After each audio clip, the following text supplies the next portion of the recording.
my mouth absolutely dropped, and I thought back to 22 years ago when the United States was backing something called the Contra War in Nicaragua, and they recruited these bloodthirsty characters who would go over the border in Nicaragua and would just slaughter doctors and teachers and so on. In an absolutely brazen terrorist operation.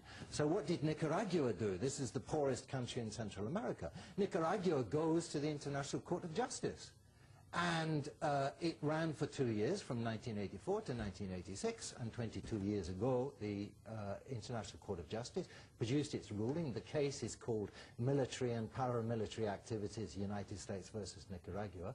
That's because at that time they didn't use the word terrorist, but they clearly meant terrorist and nothing else.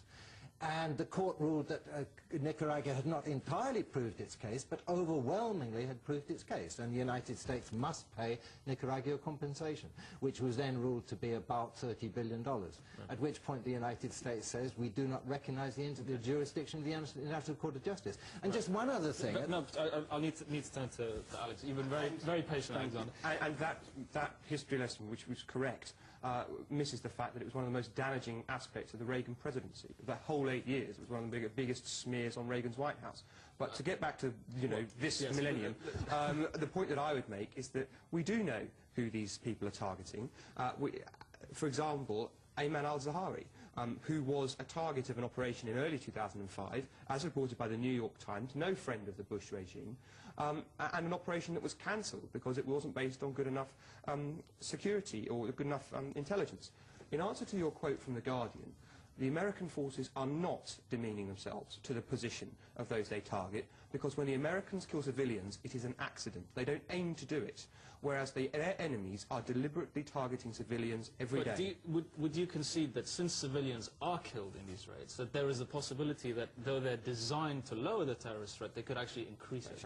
Every single legal system ever invented by man recognises the difference between doing something intentionally and not doing something intentionally. It may have a political or PR ramification, but there's a real moral difference between deliberately trying to kill innocent women and children and it happening, regrettably, as a byproduct of your attempt to kill a militant. Okay.